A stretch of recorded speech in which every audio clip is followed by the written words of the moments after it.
Deux Rois, chapitre 7. Élisée dit: Écoutez la parole de l'Éternel. Ainsi parle l'Éternel: Demain, à 7 heures, on aura une mesure de fleur de farine pour 1 sicle et 2 mesures d'orge pour 1 sicle à la porte de Samarie. L'officier sur la main duquel s'appuyait le roi répondit à l'homme de Dieu: Quand l'Éternel ferait des fenêtres au ciel, pareille chose arriverait-elle? Et Élisée dit: Tu le verras de tes yeux, mais tu n'en mangeras point. Il y avait à l'entrée de la porte 4 lépreux, qui se dirent l'un à l'autre: Quoi? Resterons-nous ici jusqu'à ce que nous mourions? Si nous songeons à entrer dans la ville, la famine est dans la ville, et nous y mourrons. Et si nous restons ici, nous mourrons également.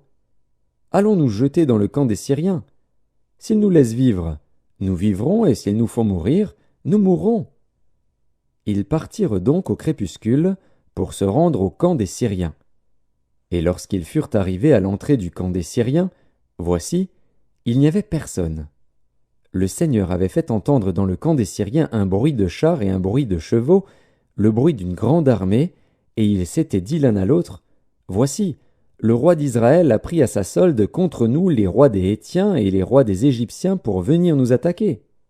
Et ils se levèrent et prirent la fuite au crépuscule, abandonnant leurs tentes, leurs chevaux et leurs ânes, le camp tel qu'il était, et ils s'enfuirent pour sauver leur vie.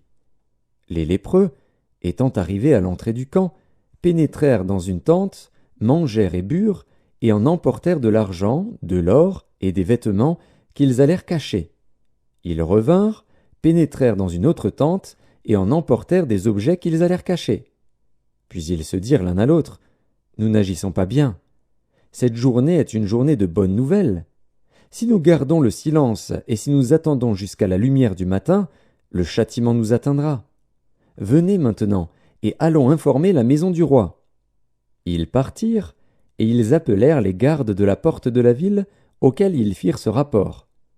Nous sommes entrés dans le camp des Syriens, et voici, il n'y a personne, on n'y entend aucune voix d'homme. Il n'y a que des chevaux attachés et des ânes attachés, et les tentes comme elles étaient.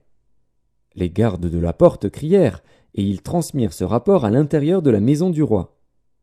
Le roi se leva de nuit, et il dit à ses serviteurs: Je veux vous communiquer ce que nous font les Syriens.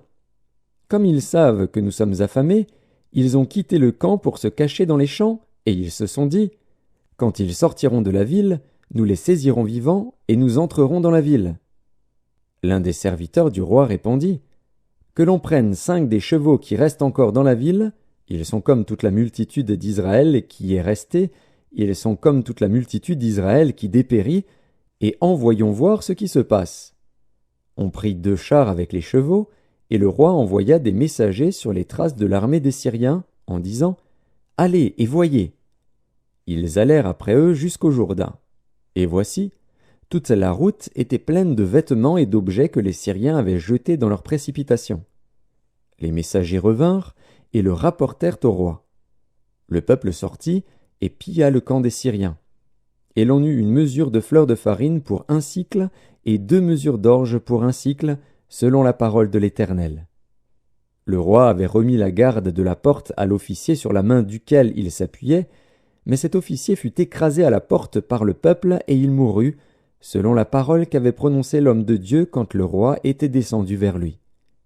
L'homme de Dieu avait dit alors au roi: On aura 2 mesures d'orge pour 1 sicle et 1 mesure de fleur de farine pour 1 sicle, demain, à 7 heures, à la porte de Samarie. Et l'officier avait répondu à l'homme de Dieu: Quand l'Éternel ferait des fenêtres au ciel, pareille chose arriverait-elle? Et Élisée avait dit: Tu le verras de tes yeux, mais tu n'en mangeras point. C'est en effet ce qui lui arriva. Il fut écrasé à la porte par le peuple, et il mourut.